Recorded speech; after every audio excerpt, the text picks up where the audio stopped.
Okay. And we'll get started. All right, let's share this to you.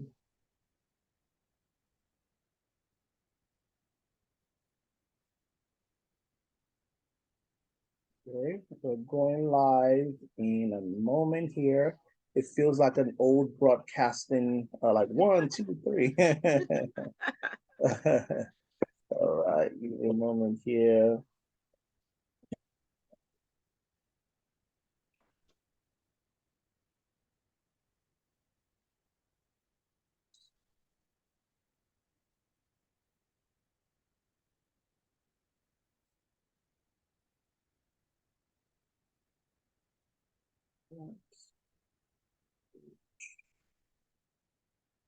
And we're going to be going live on the platform for Wisdom for Life and Leadership on Facebook.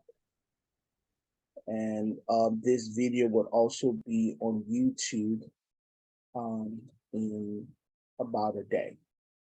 We always love the opportunity to share content with folks where they are and really help us continue to grow all together, and giving us the ability to continue to encourage others in their journey. And so that's always something I'm most grateful for, that we have that opportunity and that chance to do that every time we come together like this. Always something I'm most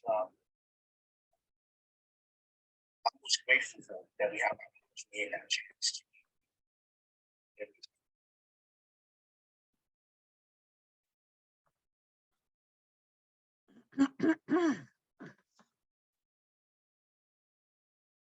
Right.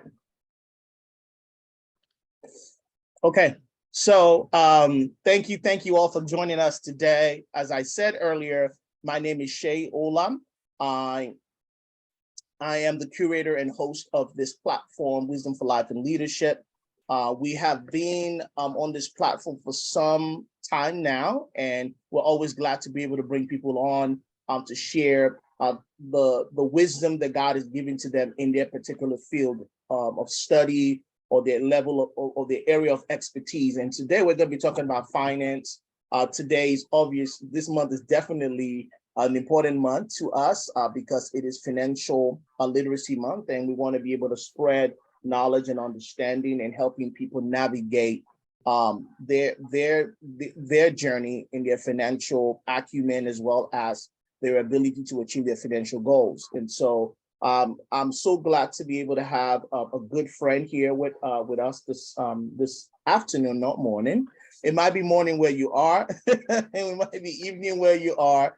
And we do have an international audience that watch this, and so it's always good to be able to kind of speak in a way that is contextualized for everyone where they are. And but I'm so glad to have Tameka Bryant on, who is an MBA, who's done really great for herself over the years in her career. And I'm so glad that you guys are going to get to hear a lot of her story, her background, and the things she's been able to achieve over time. But most importantly, the reason why I brought her on is because she really cares about people and their financial well-being. And that's not all she does, but you're going to get to hear more from her. But this is definitely an area that I've really brought her on. A bit of a background, Tameka and I worked together some years back. And, you know, I was just telling her recently that it's not all the time we can connect with people as adults. And so she was one of those that really, we all grew together in our profession, and really kind of were able to help a lot of people in the community. And I think that was a love for community, and then finding out for her love for God and just wanting to do right was always something that was very inspirational. And so we don't work together anymore, but we've maintained the connection, and we've had her once on this platform, by the way. And she was one of our original guests probably 3 years ago, and so I can't believe that. So it's glad to have her back on again to really speak on this finances and really getting the financial resilience that we need in these times. Again, Tameka Bryant, as I say, is an MBA, is a well-experienced business specialist, consultant, financial wellness advocate, and leadership expert. She earned 2 undergrad degrees and executive MBA from St. Joseph's University here in Philadelphia. And Tameka has a passion for serving leadership and serving her community. She is always willing to volunteer her time and expertise to help others personally and professionally. And this is something I've seen personally. I'm not just reading this off, but this is something I've witnessed personally in her journey through the years. Tameka has experience in different industries, ranging from small, privately owned organizations to large publicly traded corporations and nonprofits. And as a leader, she recognizes the importance of leading with purpose and values to achieve the mission. Tameka attributes her success to achieve the mission. Tameka attributes her success to her faith in God and passion for learning and having a growth mindset. And I think that is the key way we were able to kind of see and see her journey over time to really kind of help people out. And so I'm really grateful for her being on and really helping us kind of ascertain a little bit of understanding around that. Tameka, you're welcome on the platform. For those who are joining us, welcome to the platform for Wisdom for Life and Leadership. And I'm so excited to have Tameka with us today. Tameka, welcome. Thank you, Shay. It's a pleasure to see you, even if it has to be virtually. We spent countless hours together when we did work together and formed a quick friendship and bond that I know will be everlasting. So I'm so proud of your accomplishments with this platform. I see it growing. And, I'm just happy to be here. Yeah, well, thank you. Thank you for that. When we were thinking about Financial Literacy Month, and I'm thinking about people that I can bring on, you were kind of on top of my list, and because I already know, I knew how you thought and your acumen, and so really glad to have you on and just really kind of hearing from you. But what we like to do on this platform, because it's an interview style, we always like to get a little bit into your background, and then we're going to start asking some specific questions. If you're joining this platform, it's called Wisdom for Life and Leadership. We're going live on Facebook right now. And then we obviously have, we're obviously going to be on YouTube as well probably in about 24 hours with the same videos. And so you have an opportunity to watch this again and have that at your disposal. So Tameka, a little bit about yourself. Well, I know you have an international audience, so I was born and raised in Philadelphia, Pennsylvania. I still live in the area. I'm a little bit out in a suburb, a little bit outside of Philadelphia now, but come from a large family. I am the youngest of 6 kids and the only girl. So wow. Certainly an interesting family dynamic there. I definitely attribute part of my strength to having to contend with 5 older boys. Early on, I always thought it was a natural thing, right? I kind of was a natural leader. But then, once I started to develop a passion for helping people, and I grew up in that kind of, faith-based household where we went to church every Sunday and we were expected to volunteer and help. Over time that just became intrinsic. It wasn't a thing my parents said you needed to go do. It became something that, I wanted to go do, and my siblings alike. That kind of led into a career in leadership. And then I didn't really know what to call it way back when, before I went to school and educated myself. But, I started to really align with that core belief system around servant leadership, right? It's not about the leader. It's about how can I support you? How can I inspire and win the hearts and minds of people to achieve whatever the vision is. So it really comes out of how I was raised. I come from a two-parent household where my parents were very much interested in their children embracing academia. We still, in kind of a tongue-in-cheek way, complain that my mom thought C's were F's because she says she didn't give birth to average people. Born out of that comes, a sense of wanting to do more, wanting to be better, wanting to always, level up. Even if I just get a little bit better or help one more person on a daily basis, then I feel like I'm living the purpose that God has for me. Well, that is amazing. That is amazing. And I mean that is really great. I think getting to know the work that you're doing and knowing your background and knowing kind of your journey to where you are today, I mean, it speaks for itself, right? It's like, as they say, the apple doesn't fall far from the tree, right? In terms of your background and your parents. And I've always kind of admired just that, your journey and how your upbringing. And I definitely could see how that has definitely impacted you along the way. Can you speak a little bit about the importance of your faith? And we've talked about that quite a bit in our times in the past, just in terms of your faith and where you are today in the journey, in your journey personally and professionally. I mean, that's where it all begins, right? At least for me.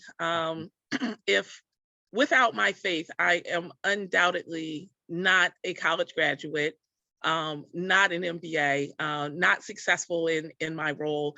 I have a sense of deep gratitude for what God has done in my life. And where he has placed me to strategically help other people like yourself. What are the chances that I become great friends with, someone who originally is from all the way in Africa, right? So even just understanding like the connectivity and the people that God placed in your life to help you. And then always understanding that even in the darkest times and things that are happening, and going through a pandemic, I think even helped strengthen my faith, because it's so easy to lean into the darkness of life and to give up hope.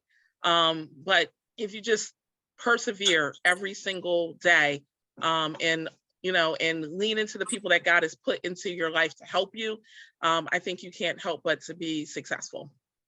That very, very, very, very well said. Very well said. Very well said. I think that what you alluded to this earlier, but I wanted to kind of maybe get a little bit into, you talked about your faith. You talk about how your faith has inspired what you're doing today, kind of what has caused you to be successful along the way. But I think you've had a very interesting journey as well, especially when we're talking about finances. And I think people might be here at different levels of financial sophistication and maybe different journey along the way. But can you tell us a little bit about your academic and your professional journey, and kind of how you are here today and how that has kind of informed your work, especially in the area of encouraging people in the business world, as well as just around personal finance? There's a gospel song that I love. The title is "I Have a Testimony," right? And I think oftentimes when we get to some level of success in life, we don't want to talk about, the missteps along the way. But I think, it's those missteps and errors that you make along the way that help you to build a stronger platform, to understand better how to move forward and how to help others. And, certainly, when I first started out my career, I come from, an educated family, but my parents didn't really teach me about money, right? They sent me off to college knowing about a checking and savings account. I didn't understand credit. I was a full scholarship kid who came out of college with credit card debt. That makes no sense.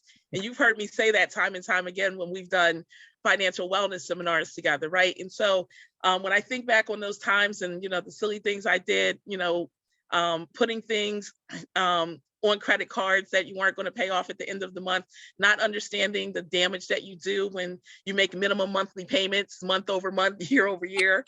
And then really having to backtrack and understand, so coming into the banking industry was definitely a blessing. I had spent about 15 years of my early career working in retail management and still just kind of treading water financially, having a mediocre and sometimes even a bad credit score.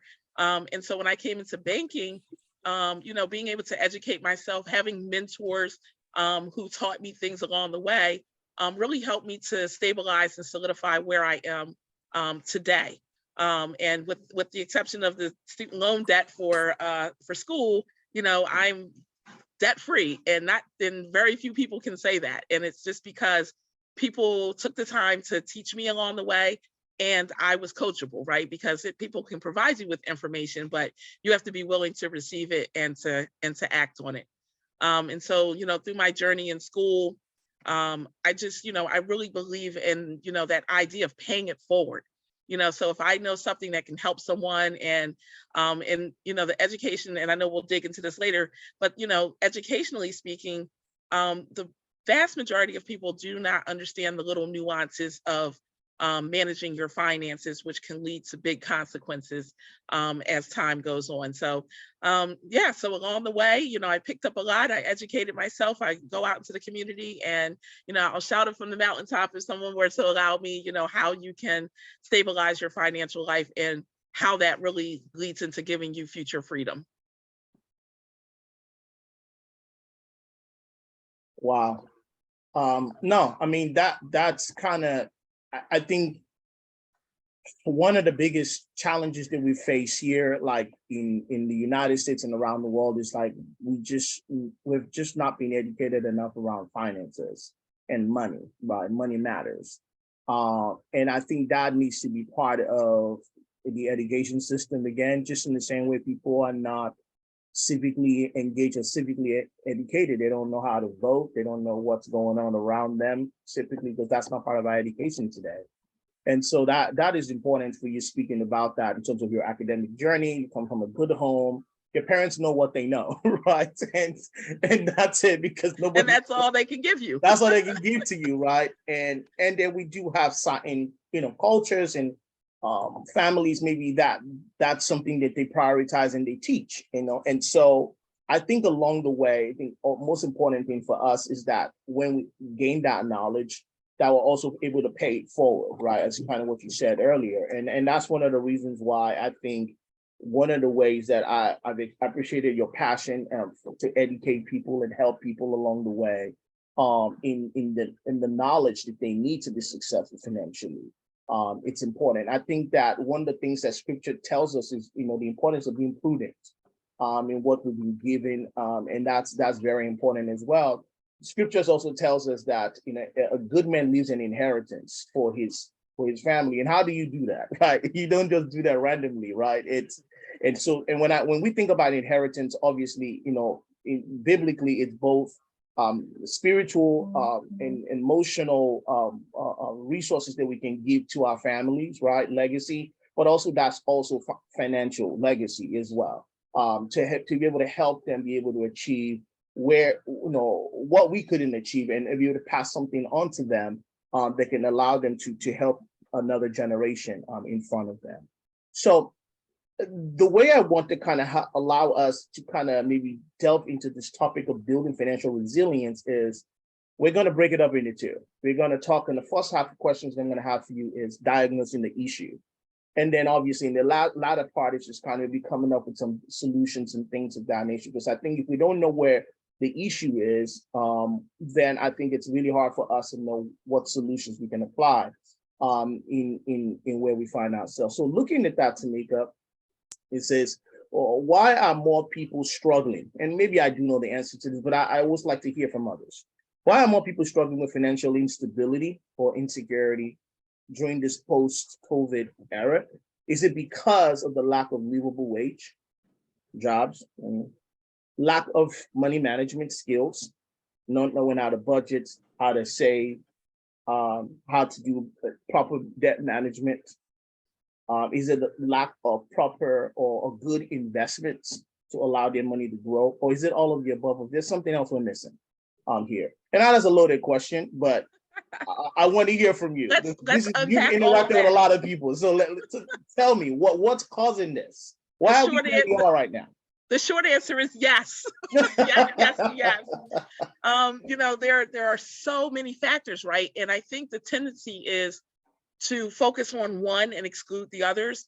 And I think that's where sometimes people start to have financial distress. As part of my graduate school program, I was blessed to be able to go to Argentina and Chile for 2 weeks. And the Argentinian people have been suffering with 50% inflation year over year for decades. Ooh. And they don't even complain about it. It's just the only reason I even know it is not a single Argentinian said it to me, right? It's just from the coursework, right? They just live like this, right? And here we are, not even quite a double-digit inflation, and our economy is just not set for us to function like that. So when we think about how the American culture specifically, and I know we have a broader audience, but I can only speak from my experiences growing up as a citizen of the United States. We very much are not savers, right? In fact, the reason that 401ks even exist is from an idea of libertarian paternalism, where where the government started saying people are not saving money. How can we incentivize them to save? And that's really where even the 401k concept comes from. It's almost tricking us into saving by giving us, an incentive, right? And so again, it very much goes back to education. It's not a part of our school system. And if our parents don't know and don't have the expertise, where would you get it? And even if you decide, I'm going to seek it out on my own, we all know that, the University of Google, there's so much information, misinformation. Like, where do you go? What do you do? Who do you trust, right? So there's so many different thought processes out there. So you have that. You have this unprecedented, or at least in recent history, this unprecedented inflation issue. Then we have this, I don't even really know how to really define it, but you and I were working together through, the pandemic, and I was tasked with processing PPP loans morning, noon, and night, right? And there was a lot of quote unquote free money out there in the marketplace, right? And then there were these extra benefits that were extended. People were getting extensions, getting more food stamps. If you were needing public assistance, they were bumping up what you could receive. And rightfully so, because people needed help. Like, this was unprecedented in our lifetimes. But now we're in a spot where many of those programs are being rolled back, but people are living the lifestyle off of having the extended money. So we have to be very careful. It's very easy, and again, guilty of it, especially in my younger years. You get a raise, and instead of saving that additional money and continuing to live the same lifestyle, what do? You buy more things, you move to a more expensive apartment, you upgrade your car. Like, we constantly are chasing the next best thing, that concept of living our best lives, of doing only what makes you happy, and, maybe not saving for the rainy day. And those behaviors, and again, I know you want to talk about solutions later, but, those behaviors can often cause heightened financial distress. And from there, once, people start to lean on their credit cards, or they refinance their home and take some cash out. And all of these things are awesome tools. I'm not advocating to not use them. I'm just saying that maybe we don't use them in the way that keeps us from having financial distress. And I think this is pretty much common knowledge now too, but if you have serious financial distress, you will ultimately depreciate your health. There have been many studies showing that people who are having financial issues often wind up experiencing things like migraine headaches and high blood pressure, and sometimes heightened enough to have heart attacks and strokes. So the stress is real. And a large part of it is not having financial discipline. And not using home ownership. Rates have been growing higher and higher. The rental market is even displacing people. There's a lot of families that are having to commingle together to make ends meet from that. And then, we don't talk about it a lot, but even mental health plays a part in that, right? Because when you're not feeling mentally stable and at your best, your decision-making is not at your best. Well, that is you're giving us a lot right there, right? You're talking about financial discipline, right? And I think that the first thing that you said was that you was like, yes, a resounding yes. Really acknowledging there's a lot to this than just one thing, right? And I think what I've found when we address the issue of financial insecurity or in these times that we're living in, I think it's easy to just say it's one thing. But I've been in front of so many people, whether I'm helping nonprofits, corporations, as they're thinking and developing financial, maybe wellness programs. We want to be holistic in our approach. We don't just want to be one dimensional. So whether it is the area of, really addressing the issue of wage, but also looking at, as you've said, the area of financial indiscipline and helping people to address some of those issues that they have and just the lack of knowledge. If you don't know what you don't know, you can't really change, right? What it is that you need to begin to do. Is this the time for me to jump into investments, and what type of investments do I jump into? Is this the time for me to focus in and help my credit grow, and so that I'm better positioned for the things I need to begin to do? Is it time for me to save more? I had a conversation with a gentleman that parents were born, I think, in the 1930s, late 1930s. And they obviously were children of the Great Depression, right? And you're talking about some of the values that they had from their parents, and how the parents were penny pinchers. That idea of penny pinchers, right? It comes from that. And, this whole concept of like having vouchers for you to be able to go to stores. And even after the country became prosperous, this is the United States now, after Second World War, people still maintain that same mindset of saving and things of that nature, and not spending everything that comes to you. And I think that's very critical in these times, especially in a credit-focused society or an economy where we rely very much on credit.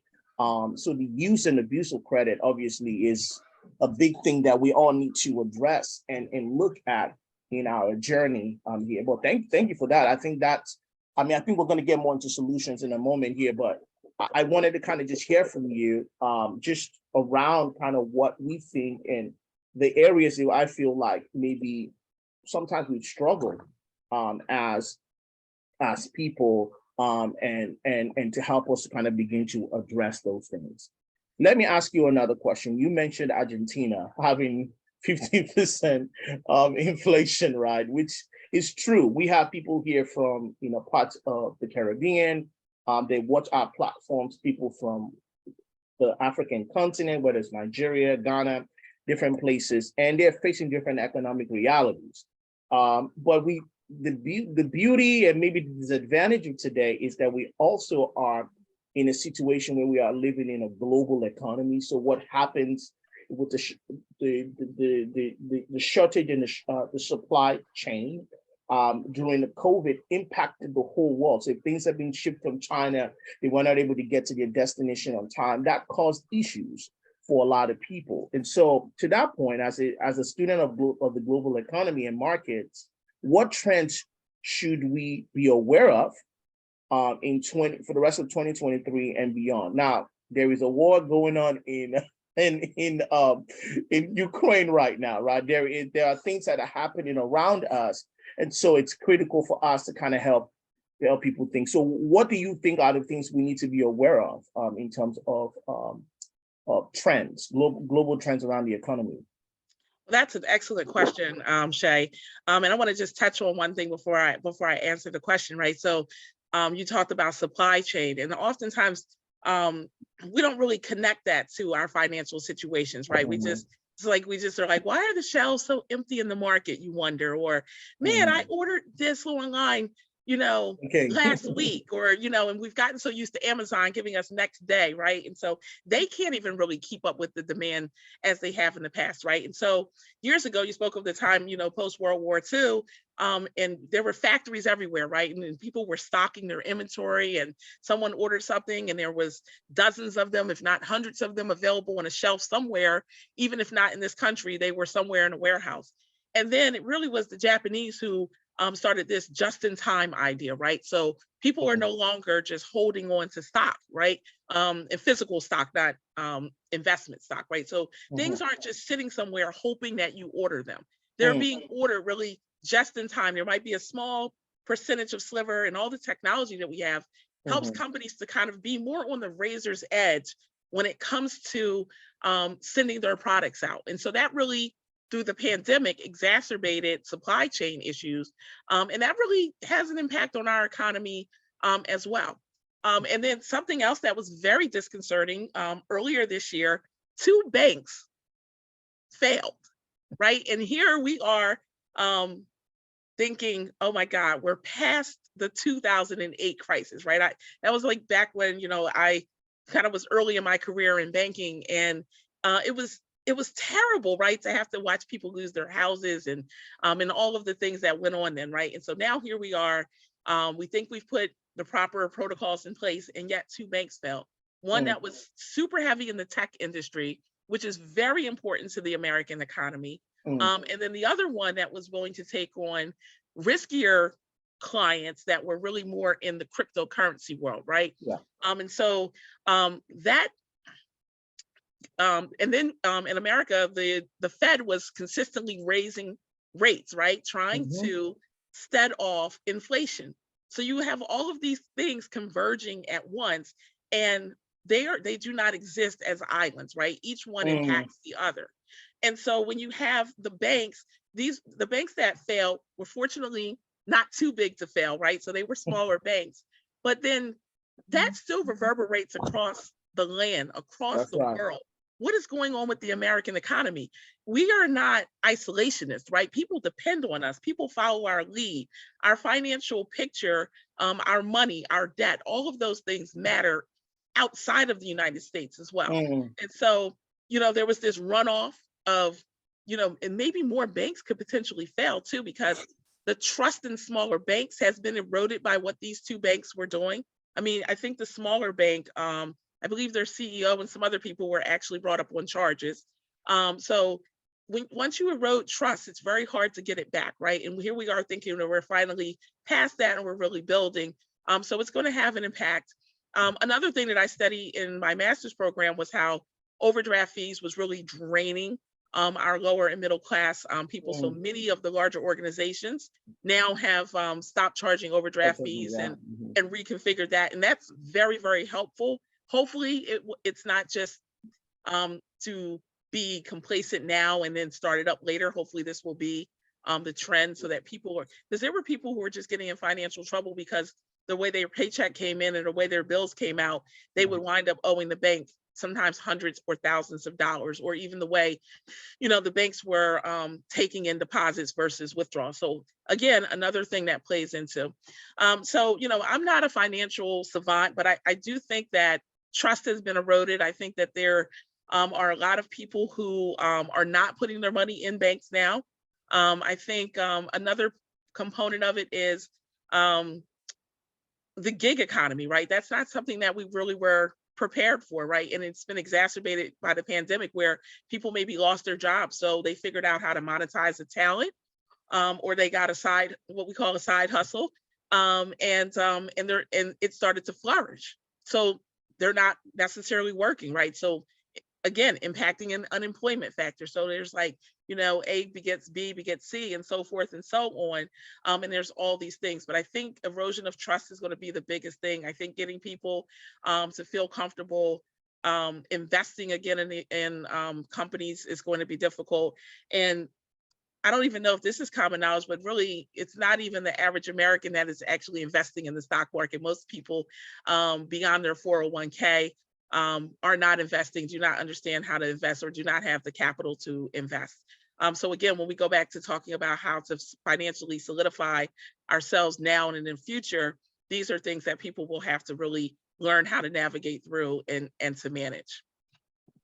Yeah, very well said. I think the word that stands out to me from what you just said is the erosion of trust, right? And so if that is what's impacting us because of different things, whether it's the issues that we kind of inherited from a period of time where the whole world was shut down 3 years ago, that impacted certain things, impacted companies, ultimately impacted ways business was done.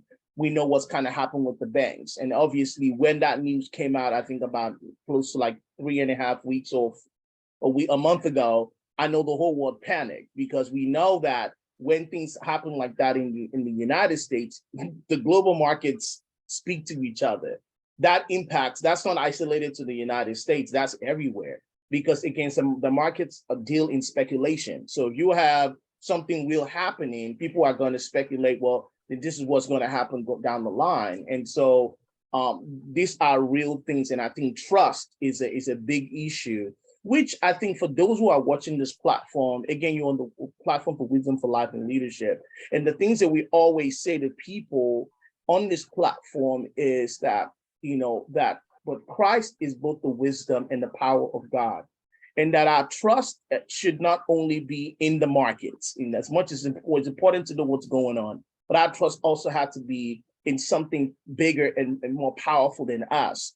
And that is kind of where we'll bring people in like Tameka to talk to us and give us the real, to let us know what's going on, but also understanding that our faith is a foundation of everything we're doing here is grounded in the reality of who God is, right? And that he's able to help us regardless of what's going on in the economy, whatever's going on. I mean, we need to be prudent, and that's why we're having this conversation, but it's so important that we do that. And yes, the markets, we might be losing trust in the markets, but we can put our trust in God. We can guide us where to put our money, right? As we do the research and do the things we need to do, and take the step on that. But thank you for that, because I think that really kind of nails it on the head. I don't think I thought about it that way, Tameka, like until you just said the erosion of trust, because I'm thinking, okay, well, yeah, all these things are happening. And for those of us who are in the financial industry, we're in the middle of it. We see the impact, we see,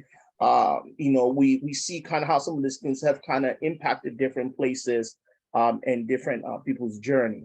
A follow-up to that question is really, I know over the years, you had opportunity to work with business owners. In today, you've worked on both sides. So in Tameka's bio, we know that you have experience with obviously small business, but you also have experience, working as an executive and with, corporations that are traded on the stock market as well as nonprofits. Jay, I can't hear you. You accidentally hit your mute. Oh, back again. All right. Okay.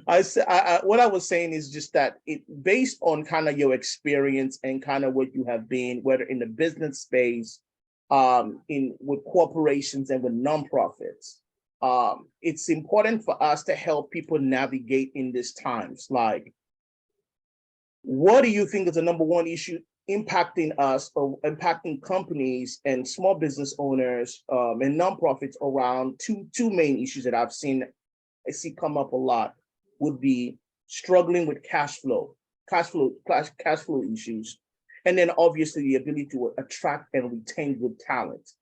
The latter question, I was at a Chamber of Commerce meeting probably some months back.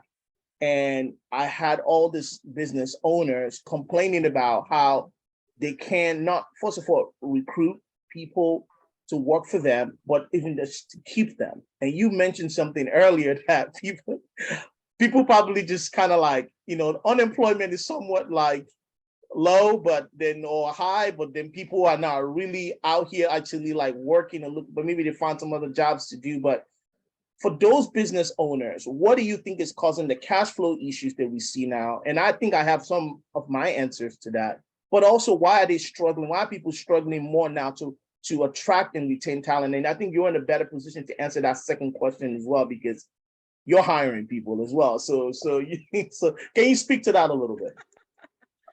These same challenges. So certainly, right? So the cash flow question goes back to what we originally spoke about, right? In order to be able to, and this speaks more to cash flow issues for the small business owner. Okay. Obviously, the bigger businesses have more options. But one of the things, and this goes back to our beginnings together, right? Doing financial wellness seminars, is, we need small business owners to actually function as businesses. Being a sole proprietor puts yourself at risk. And it makes it more difficult to borrow money. So if you have a side hustle, you need to monetize it properly and at least make yourself into a limited liability corporation known as an LLC. That really changes up what you're able to do. It gives the bank more confidence that you're not just running something that you could just decide tomorrow you're done with it. It gives credibility to your business. And then again, you have to have your personal finances in order. You have to have a decent credit score personally to get the banks to want to lend you money. And especially now more than ever with interest rates going up, unsecured debt is going to be higher. And the better the credit score you have, the lower the interest rate that you're going to be able to get. And again, having savings. When you go to the bank and you're asking for money for cash flow, they ask for your personal statements, right? They want to see if you're running your personal life in a way that is streamlined and seems to be organized. That is going to help mitigate the risk that they have, right? So loans need to be underwritten. And the underwriter, from my own personal experience, I've underwritten, oh my goodness, thousands of loans through my career at this point. And it really boils down to, there's a human factor, right? Like even if you do your application electronically, there's an algorithm built into that by a human. And they're trying to analyze how risky is it to give the business owner money. And so if you hand in bank statements that show overdraft fees or your personal credit cards are maxed out, it doesn't, and even if it's because you've been getting your business off the ground, it doesn't give the bank confidence that you will be able to repay your loan. So it really boils down to the discipline of running your personal life in such a manner that makes you attractive to a lender. And sometimes you just need to get started with a small business card. So I had many clients through the years who would come in and, they would say, my business is starting to take off and, I really need some capital. And I would, take a look at their tax returns. And of course, it's illegal to deny anyone an application. So anyone who wants to submit one, of course, we would do it for them. But, but I feel like I'm doing a disservice to the community if I don't give them the real information. And sometimes that's a matter of, hey, your personal credit is strong enough where we could maybe get you approved for a business credit card, which will then start to, as you manage that effectively, will have the bank start to look at you in a different light and say, well, you know what, this person has a business that's going to be sustainable. They're going to be able to pay us back. And then, so it's a stage thing. It's growing through stages. And sometimes you really have to, just like our faith, meet people where they are. Right. And be honest, be honest about where you are with your business, but, and work with you should have a relationship with a bank. The fintech companies are great, but you don't usually get a human factor out of that.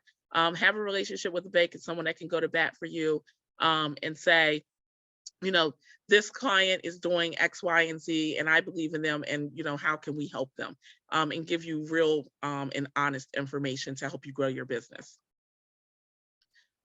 Shay, did you want to comment on that before I address the No. issues? I think you definitely nailed it on the head. I think that's always an issue for a lot of small business owners in terms of navigating their ability to be able to secure funding, right? To help them, whether it's a line of credit, whether it's whatever they need.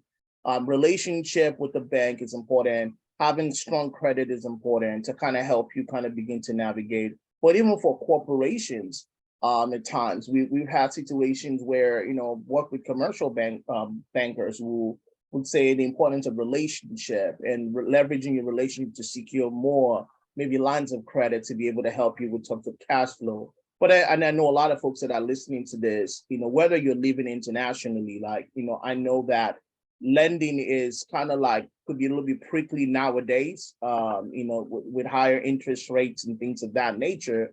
And I would even say not only in the United States, but outside the United States as well. And so how do you get access to funding and, whether it is maybe relying on specific grant programs that might be out there, but also that means that you need to be organized in a way where you can attract those type of funding.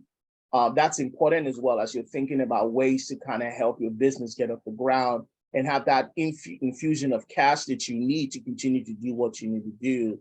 Some years back we had in Tameka, I think we were working on a sponsorship with a particular financial institution we used to work with, and one of the things that came up was we were talking to this nonprofit about how they needed to have their, documentations like in right order, but it wasn't. It was a mess, and so we can pray all we want to, but we also have to do the work and make sure that we are diligent in the things that we need to do. So when opportunities present themselves, we're able to access those resources. There are businesses that failed during COVID because when the PPP loans came around, which for those who are outside the United States, this was a specific Paycheck Protection program that was put in place by the U.S. government, specifically SBA, small business, and generally the whole government, to kind of help businesses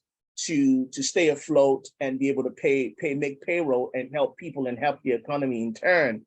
But a lot of people didn't have proper documentation. Maybe they pay people under the table. Maybe you didn't have proper, maybe you were paying people 1099s or the W-2. It was a lot of mess like that, and people didn't have their documentations in the right place, and they were not able to access those funds to keep their staff in place. Ultimately, their businesses went under. So the diligence that we need on our end of that part to make sure they were positioned for those infusion of cash that we need to run our business, whether from the lending standpoint or from just the grants and opportunities that are out there, is very key and important as well. So I thank you for bringing that up.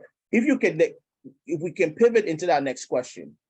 This is an area that I want to just add. I just want to add one other thing for the and just the other thing is perseverance and resiliency matter, right? So when a small business owner or anyone really looking for a cash inflection, and you get told no, not now doesn't mean not ever, right? Listen to your banker, take the coachings on what they're telling you need to do or what's missing, so that it doesn't. Years ago, if you had a credit issue, it would take you years to clean it up. Nowadays, because of what we're able to accomplish with technology, you can really repair your credit in a shorter period of time than ever before in history. So go back and do those things, and then reapply.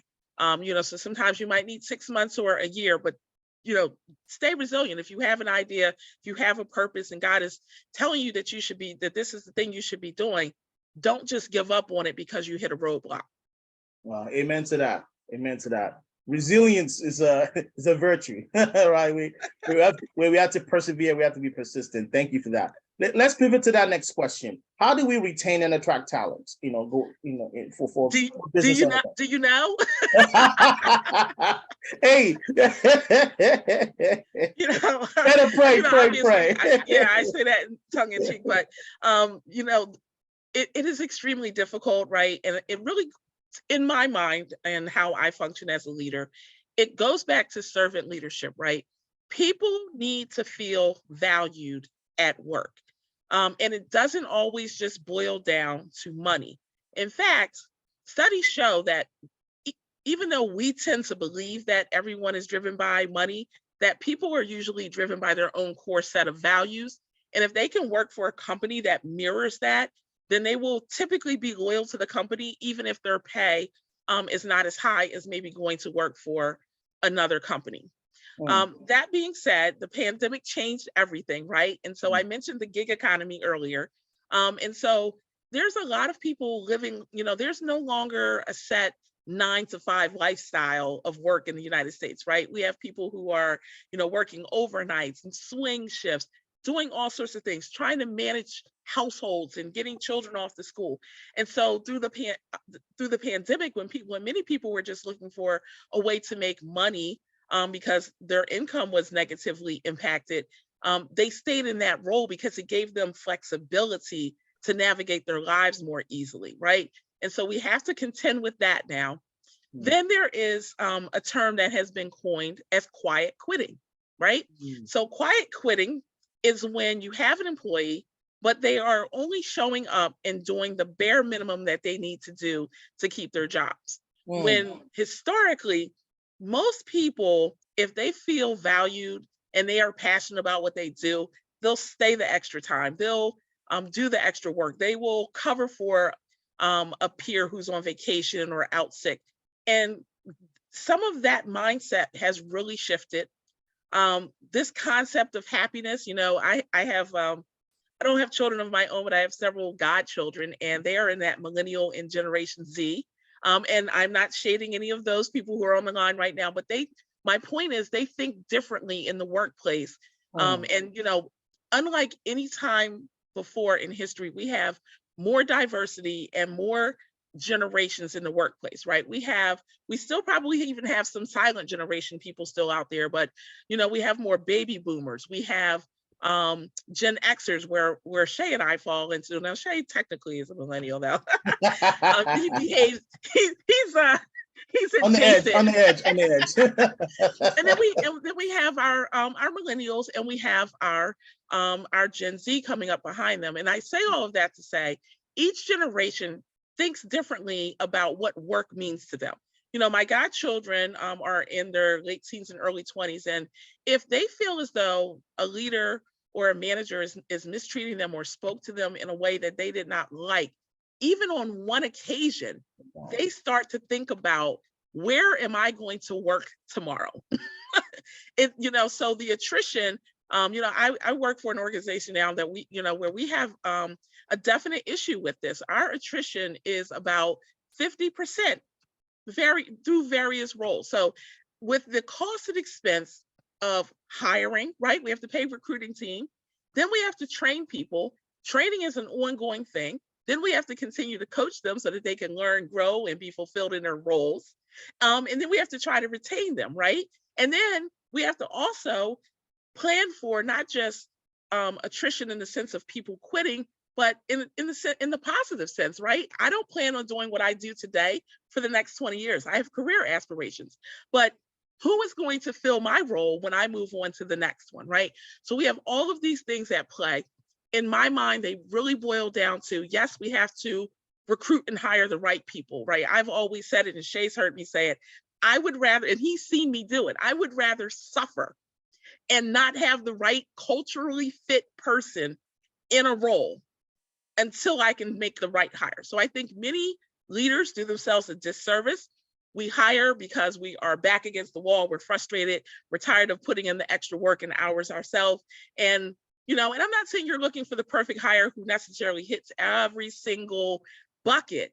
However, there are certain things that I firmly believe you cannot train to. I cannot teach an adult how to be respectful, kind, and come in and fit into a culture. You have to really be emotionally intelligent enough as a person who's doing hiring to say to yourself,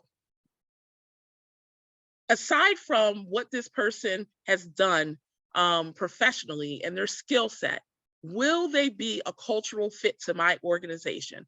And if that answer is no, or you're on the fence, if you hire that person, you will have attrition. And you may have additional attrition because bad employees turn good employees into bad employees. So you don't want to put yourself in those situations. So it really starts from the very beginning. If you're in this position, and I've had it happen multiple ways in my career. I've taken over teams where I inherited a team, and it's a heavy lift to do a cultural shift. It's a lot to figure out and to unpack and to change. And it's worth doing if you can save the people. Or sometimes you luck out and you get to build the team, right? So if you're in that building space, make sure you hold out for people who have the skill set you're looking for. But if they're missing one or two things, but they have the right attitude, and they're going to be a strong cultural fit, that's going to give you a better chance of holding on to them, especially if you're bringing that person into an environment where they're going to be valued, respected, have the opportunity for advancement, and not even just advancement in the sense of moving into the next role, but helping them to grow in the role they're in. Not everybody is on a journey to want to be a CEO or a CFO. Some people are very happy where they are, but you can still help them to continue to grow where they are. And then if you're inheriting a team and you don't already understand the importance of culture, there's a lot of information out there. I can share some with Shay that he can post. I promise you, it matters so much. And sometimes if you're, in a role where you're not sitting in that space every single day, but you have a leader, you have to make sure you have the right leader. leaders are tasked with treating their team respectfully, giving the, adding value, being there, being a support system. Like, and I'm sure you can tell my passion lies with servant leadership. It's not about the leader, it's about the people, and helping them and inspiring their hearts and minds to accomplish the mission that you need. And yes, you will still have attrition. People will leave you. Sometimes you will have to fire someone. In the beginning of my career, it was the worst thing to me to give up on someone and say, I had to let someone go. But I realize now that I pour so much of myself into people that if ultimately I do have to fire them, that they really fired themselves. And sometimes you do have to make that tough decision. Wow, wow, mic drop. No, thank you for that. I mean, you guys, we can hear Tameka's passion around servant leadership, which undergirds like what you just said, right?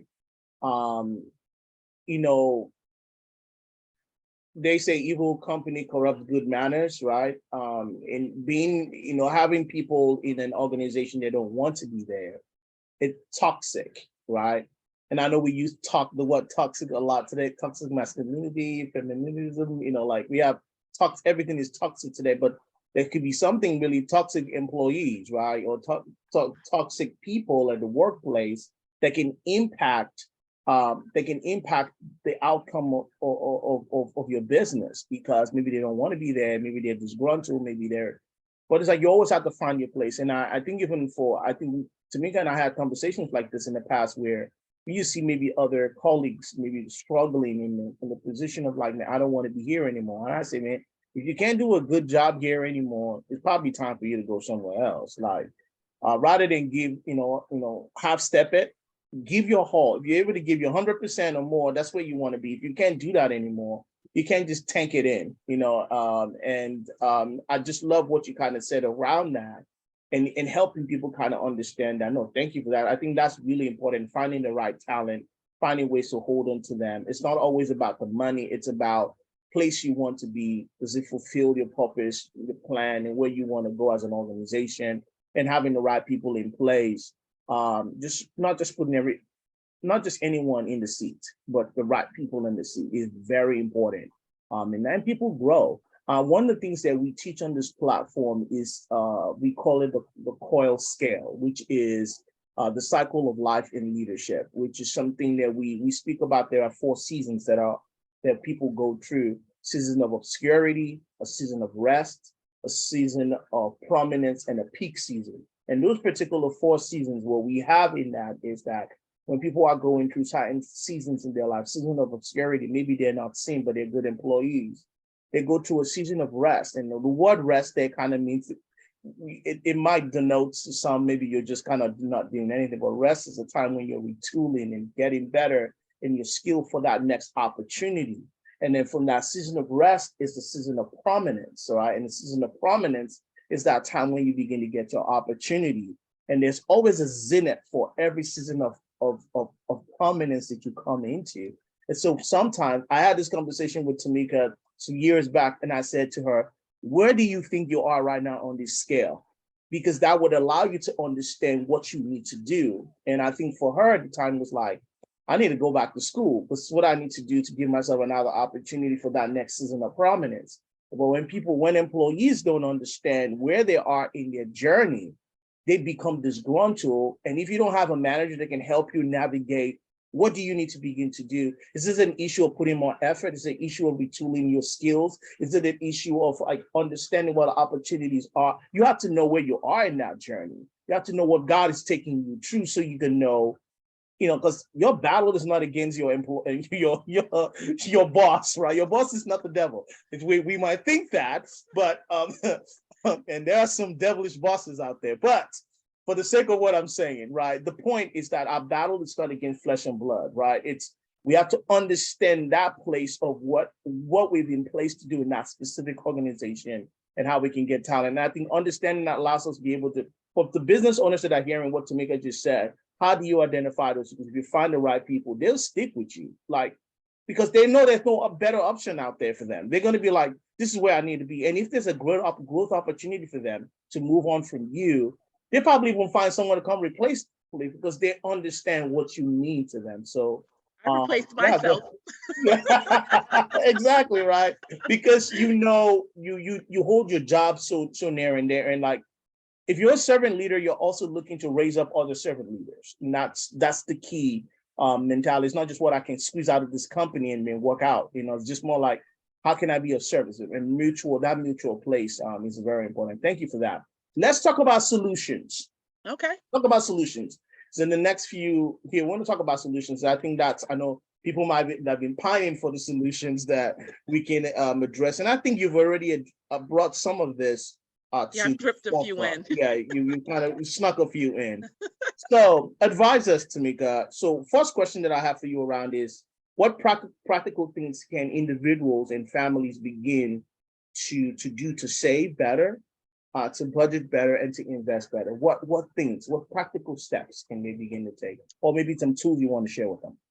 Um, I would say that one of the first things that I would add in, there are two concepts. One is ILOC and the other is ELOC. So ILOC stands for internal locus of control, and ELOC stands for external locus of control. So I think one of the first things, just to break that down in more simpler terms, is to think through. There's a lot happening, right? Like we all have our, no matter how blessed your life is, that the devil's busy. So there's always things going on. So I think we have to delineate appropriately between what are these external factors that I can't control, right? You can't control what the market is doing, what the Fed has decided to do with interest rates and things like that. But internally, you can control how you think, right? How you discipline yourself and how you educate yourself. So if you hone in on what are the things that I can do, right? And just to treat it as an analogy, it's like thinking I was late to work because there was a lot of traffic. That's external. Traffic made me late.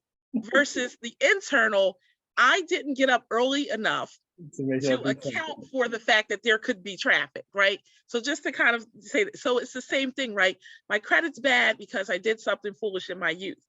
But what action did you take after you did that to start to correct it, right? So there's always something in my mind that I can bring back to how am I behaving? What am I doing? How am I thinking? What is my mindset? Do I need a mindset shift? Do I need to think more strategically? Do I need an action plan that I actually follow, right? And it's not just about setting a New Year's resolution, right? I actually, I'm not, a New Year's resolution person. I'm a 365 day. How am I functioning and maintaining, right? Because, it's like dieting. We get on and we get off the track, right? So it's the same thing.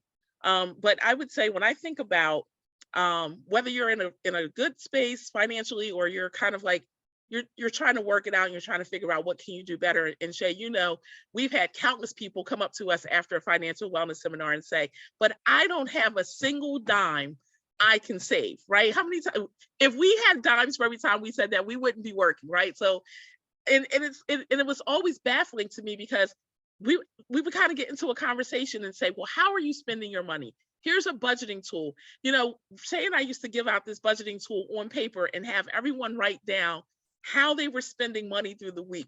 And the entire class would be grumbling and groaning.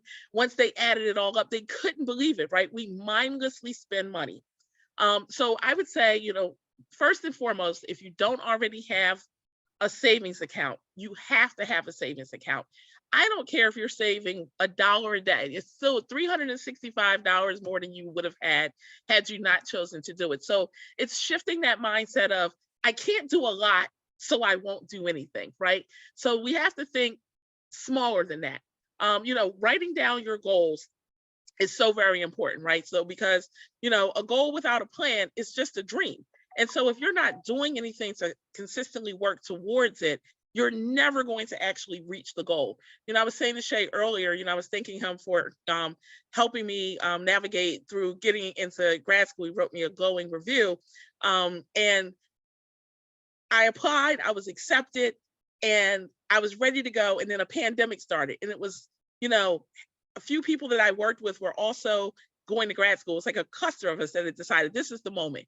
But I was the only one to still persevere and go through it during the pandemic. So I sit here today with my master's degree and they're still trying to figure it out, right? So you have to be willing to take the action of it. That being said, if you already have a savings account, and you have a debit card attached to it, detach your debit card. Put it in a different bank even. If it's studies have shown this too, so this is not just me thinking this, studies have shown that the more access you have to money, or if you keep all of your money in your checking account, you're more likely to spend it because you just intellectually look at that as accessible funds. So you really want to kind of like discipline yourself to put that out of sight, out of mind. Still in a financial institution, I've had some people tell me they bank by putting money in sneaker boxes. Don't do that either. And if you can, set up auto savings, right? I don't decide when to put money in my savings account. When my paycheck drops in, the amount the percentage of my paycheck that I want to save goes automatically into another savings account.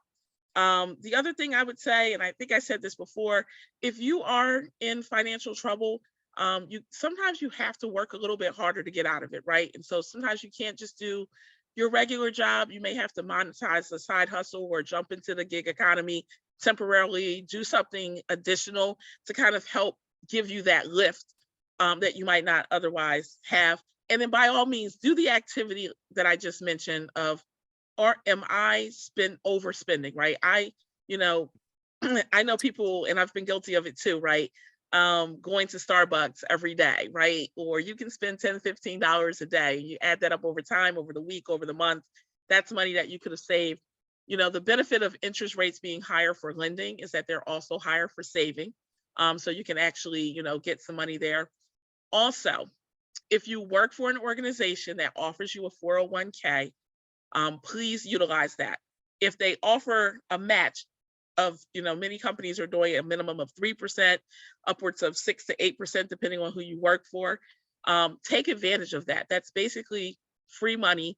I was able to access some of my 401k to pay off my student loans so that I'm not as deep in debt as I would be. So it definitely can help you with a down payment for a home. It's a very useful tool. And if your employer is matching it, it's definitely worth at least opening it up and putting it, if your company matches at 3%, then at least putting in 3%. The other part of it is credit card debt. Credit card is a huge problem, especially in the United States. There are rules for how you pay down credit card debt. Don't just randomly pick a card and start paying it off. You want to calculate what you have out there, who it's with, what kind of interest rates are on those cards. Do you have a strong enough credit score where you can do a consolidation loan? If you don't have a bank partner, you should, find a reputable financial institution that you can trust and, really connect with a banker who can help you navigate through that. I recommend navigating with a human being that works in the industry and is well experienced versus just taking information found off the internet. And then, learning what actually impacts credit. There is, in the United States, your credit score is created by an algorithm, and there's about 7 components that create that number. One of the biggest components is your credit card debt and how much of your utilization. So the 3 main credit card agencies really want you to be under 30% utilization of your credit card.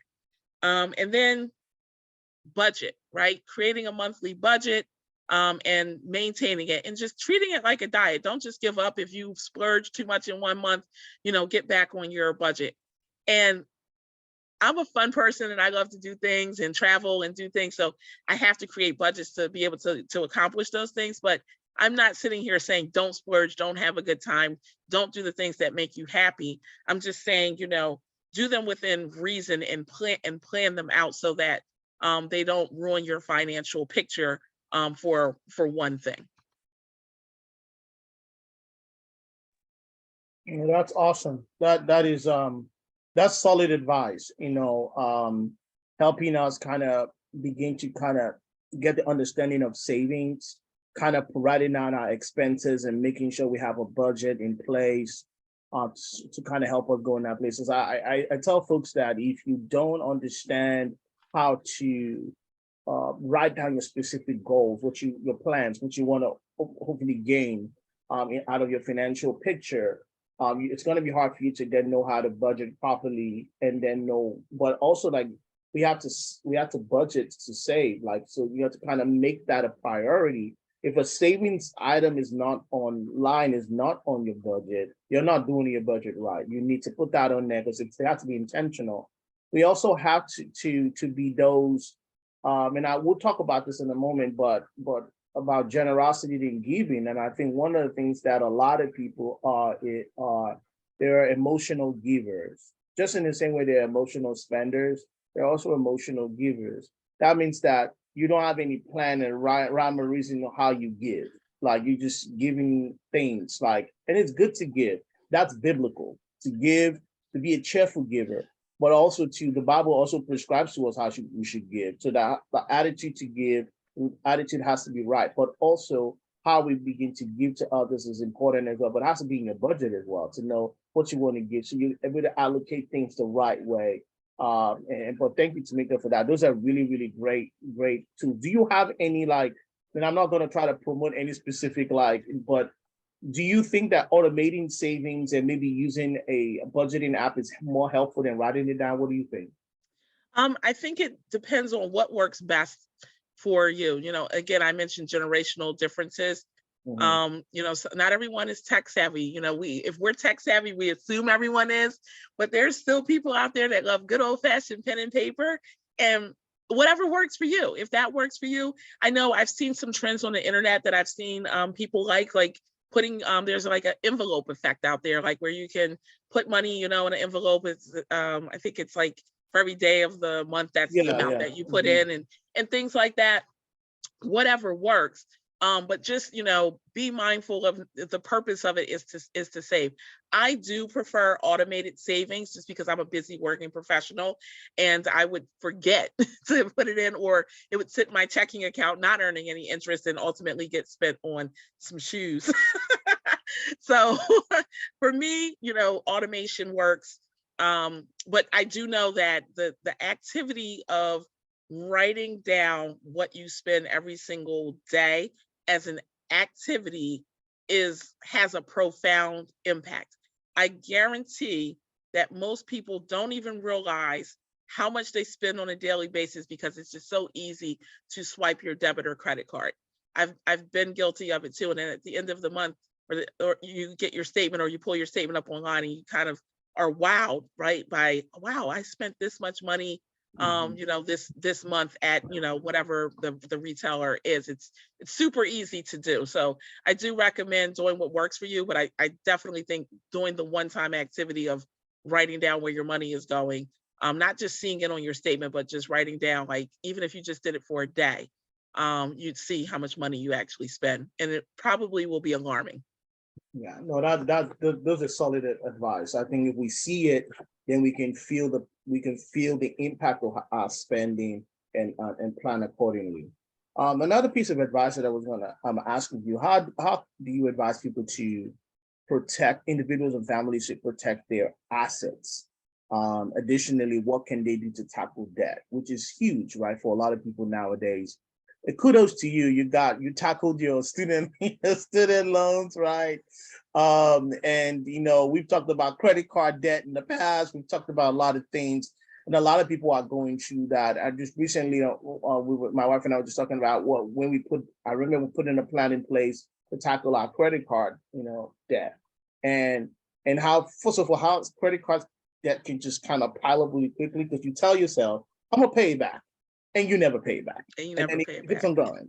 And it keeps on growing. And then you're like, oh my gosh, now it's too much. You know, then you're like, okay, now I have to find something to pay it off. And we know how much it could be to have those high interest rates on a credit card, and things of that nature. So what would you tell families and individuals on watching this maybe now or watching this later? How would you advise them around protecting their assets, but also kind of tackling that? So one place that I would start, and as I said earlier, my parents didn't teach me about credit, right? So if you're a family who has children, my parents were super secretive about the family finances, right? I knew nothing when I went to go fill out college applications. You know, like I had no idea. I had to go back to them, right? So teach your children about money. You don't have to tell them every little thing about your family finances, but helping them to understand how credit works, that swiping a card actually is tied to physical money. I'll tell you a short funny story where I had a small business owner. She owned a Jamaican restaurant. I loved her dearly. And she had her grandson with her, and he was in the back of the restaurant, and he was playing some sort of video game where you could put your credit card in or whatever if you wanted to go to the next levels or purchase things to help you get off of a level. And she provided him with the credit card one time so he could do this purchase he had permission for. Well, fast forward a few weeks later, she comes into the branch and she's devastated. All like she's in the negative by several $100s. And she's like, it's fraud. I don't know what it is. And I sat with her and I worked through it. And what we discovered was her grandson was so smart that he remembered those 16 digits. Oh, wow. And whenever he wanted to level up or purchase something, he just punched them in. And so, Junior wound up working the summer off at the restaurant, but my point is he didn't know, right? So he wasn't necessarily doing anything wrong, but you have to educate your kids about money is a tangible thing. It's not just a card. That being said, the other component of it is really yourself, whatever you don't know. Many people have come to Shay and I and they felt embarrassed thinking that they should have known the things that we taught in a seminar. And like I said, free college, walked out with student loan debt, right? So I used to be embarrassed by it, but I realized people need to hear that, right? That you can come out on the other side of that. And, it's beneficial to talk about those things. So ensuring that you get educated, that you understand. One of the good things to come out of the pandemic is in the United States, you can now pull your credit report at any time. It used to be you could only get it once a year for free. So you can literally go in and pull all three of them so that you know what's going on. Because the other thing is fraud is real out there, especially if you have a common name. So you want to make sure that you are monitoring that from that standpoint, educating yourself for how it works. Now, if you do have credit card debt, you really need to work with your banker or if you understand it yourself, there is a process of how you pay down debt appropriately. Interest rates for unsecured debt are a little bit on the higher side, but they're still cheaper typically than your credit card interest rate. So if you have a strong enough credit score, usually, low sixes, 600, 620, you'll be able to get an unsecured loan and now this is not talking $100,000, but your average credit card debt, 5,000, 10,000, upwards maybe 20, 30. You could probably pull your debt off, even if it's just for some of the cards, and get a monthly payment. Now, the key to that is to not, again, go and add to the balance of the card that you just clean the balance up off. You want to now leave that card until you can kind of pay down the unsecured loan. Or if you have some collateral, some people own a car, you can secure against a car, you can secure against a CD you have sitting in the bank, and your interest rates will definitely be lower if you're able to do it that way. But credit card debt is the biggest nemesis. And if you're only paying the monthly payment month over month, you're not going to get rid of that debt anytime soon. So you really want to look into how do you consolidate it? And who knows, the Fed may raise rates again. Again, there's always a positive out of every tragedy. So those two banks that I mentioned earlier, when they failed, the Fed was actually scheduled to raise interest rates and they held off on that. So we're kind of in a sweet spot pause where now is a great time to do so. And then a pet peeve of Shay and I that we always talked about was people not having life insurance. You have to, even if you don't have children or a family, you want to have life insurance, especially if you have a spouse and a child. You need to have life insurance. And you also need to have a will. Depending on the state you live or wherever you live in the world, I know things happen, in wildly different ways depending on where you live, but those things are truly going to help to set your legacy up, right? You don't want to leave your children in debt or without a place to live. The whole point of life insurance is to replace the salary that you earned that helped your family maintain the lifestyle. So you don't want to, and tomorrow is not promised to any of us, right? So you don't want to put your family in a situation where they can no longer live in the house they grew up in because the proper planning wasn't put in place, and now they can't afford to sustain the lifestyle. So it's very important. And it's also very important to educate yourself on the difference between term life insurance and whole life insurance. because those two things are wildly different and have different benefits to them. And the younger you are, you probably need to carry both of them. But that's so nuanced. That's a whole nother interview we could do on that. I won't dig into it, but that, and, you know, and I've had to deal with family members personally who died without a will, and it causes a lot of stress, and there's a lot of paperwork that needs to get done, and it makes life more difficult. So, you know, that's my total 360 on, you know, family planning for finances, Shay. That's really good. That's really good. That's really good. What would you say to people struggling here, especially in the United States, with student loans? Should they wait for Biden to help them out? Do they just default on your school loans, or what do you think they should be doing? Well, you definitely don't want to default on your student loans. Student loan debt is really the only debt that, even if you file bankruptcy, it still follows you here in the United States. I don't know how it works externally, but here, even if you became permanently disabled, they will not forgive your student loan debt as it stands now. I don't have any undergraduate debt. I do have some graduate debt.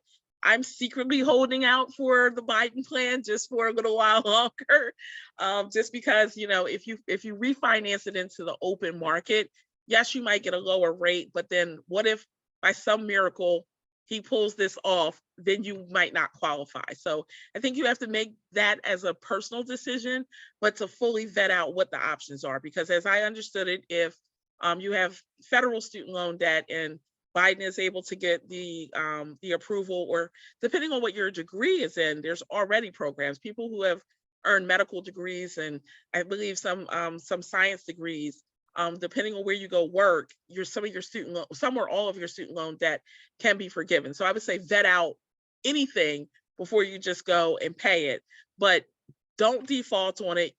You definitely don't want to be in a default status. If you're going to seek education again, you will have to get back on track before they will give you additional money. So you could be derailing future educational goals. And then it will still impact your credit score. So one thing about student loan debt also is sometimes it can make it more difficult to buy a home, depending on how a bank is looking at it. Because typically, if you're paying a monthly payment, only the monthly payment is looked at as in your debt to income. But when, while we're on this pause, most banks are looking at and taking 1% of the total amount that you owe. And that number, depending on how high it is, could derail your debt to income and put you in a space where you're not able to get approved for a mortgage. So there's a lot of intricacies in that world. But if you take away one thing that I've said, ensure that you don't default. They have programs. So if you're in a space where the pandemic has, has your financial picture in some turmoil, don't hide from your creditors. Reach out to them. They don't want you to default either. They don't want that to go to the secondary market. They want to be able to collect.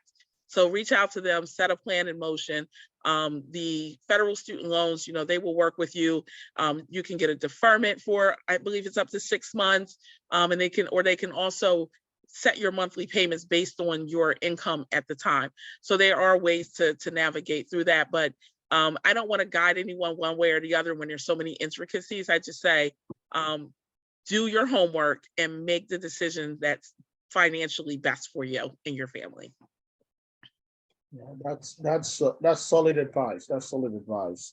Let's pivot to the question of how to gain access to more income. So one of the issues that we holistically want to talk about during Financial History Month, Financial Literacy Month, it's not just money management, which is part of it. But when you look on your and any budget, right, there's usually will be income.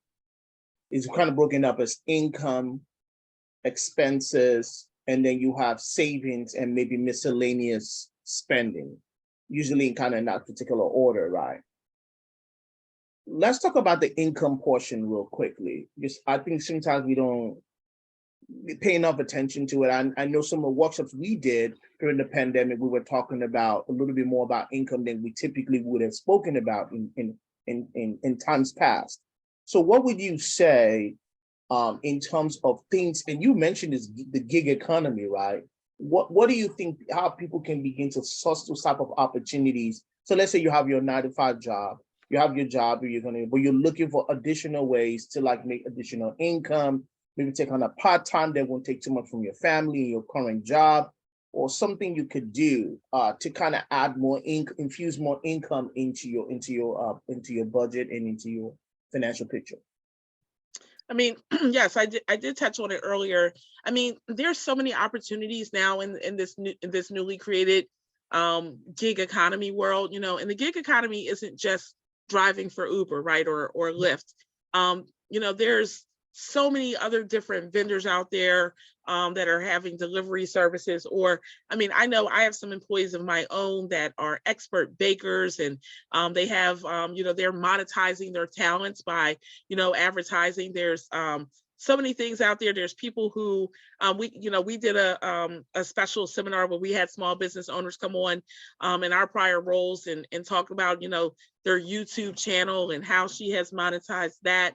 And you know, so just thinking through how do those things, how can you monetize your talent, right? And really, and not just saying, okay, I'm great at baking cupcakes, so I'll sell cupcakes at $1 a piece, but actually doing the market research of understanding what your cost is, right?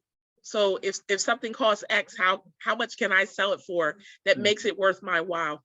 And there's a very important concept that we don't talk enough about, and it's called the time value of money. Money has a value that is attributed to time. And what I mean by that is, if you just simply, again, I mentioned earlier, just saving money by leaving it in a shoebox, right? That money is not earning any interest. So as time goes by, because you haven't added to it, there's no compounding of interest, then it becomes less valuable because things get more expensive. So over time, that money will be even less value than the original nest egg, right? And then also looking at your personal time is valuable. You have to be able to sit and think about when you're doing something that's a side gig or monetizing a talent, are you earning enough money, right? That is in correlation to the value of your time. Now, those of us who work 9 to 5s, right, our company sets that for us and we accept it, right? So it's like, hey, this job, we will pay you $20 an hour for you to show up for 40 hours a week and do X, Y, and Z for us. It's not as simple when you're working for yourself, you know? How long does it take a person to go to the store and get all the supplies they need to make just cupcakes, for an example, right? The gas that it took you to drive to and from the store. Like, all of those little intricacies would need to be built into your price point to make it valuable enough for you. And then you also have to understand your market enough to know that you might be able to sell this cupcake for $18, but at $20, no one's going to buy it. So there's definitely differences in how you look at it when you monetize a talent. Now, when you do things like Uber and Lyft, that's kind of already built in. But it can certainly, you know, and I don't necessarily advocate having a second job for a long period of time, because spending time with family is also important, especially when you have children. I look back on the time I spent with my parents as a kid, and none of my favorite memories are built into anything they ever bought me or any money they ever spent on me. It's all about the times that we spent together, right? So, but I think when you're in a position where you need to dig out of some debt, or pay something down, that component of it can definitely be helpful. No, that's absolutely right, spot on. I think that this question is of a huge interest to me, because especially for a lot of our international audience. And I mean, you went to Argentina, you went to other South American countries, you see the reality of where people are.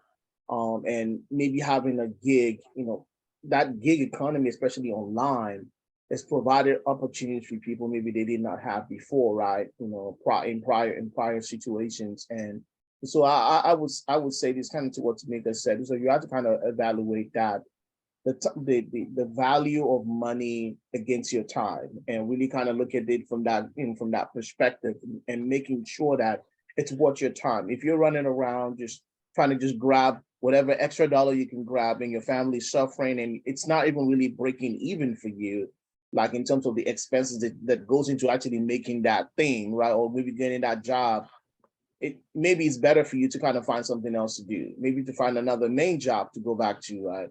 Now, but for those who are obviously, maybe this is a reality for you, and you know that you need that to be able to survive and to do and to thrive. And I think the things that we have to look at is, what are you passionate about? What are you skilled at? That's important. You can have passion, but you're not skilled at something, right? If you're not skilled at it, maybe you need to go get more knowledge in that particular thing, so you can turn that passion into something that actually can grow for you. And I think that around that, so there are, when we think about gig economy, there are two types of opportunities you would see. You'll see what we call low skill opportunity. So it's not based on a lot of skills. Some are based on actual skills that you've acquired that you can maybe leverage. So for instance, let's say you have skills as a video editor. Maybe someone, that's some skill, probably took some time for you to actually do. That's different from driving Uber, right? That maybe that requires for you to, maybe you might find someone, especially with YouTube, with YouTube content, people are always looking for people who can edit their videos and put it online for them, and it's them opportunity there. Maybe you're a photographer. Maybe it is for you. It's like you did kind of go to school, you learn how to do photography, but you do that on the side.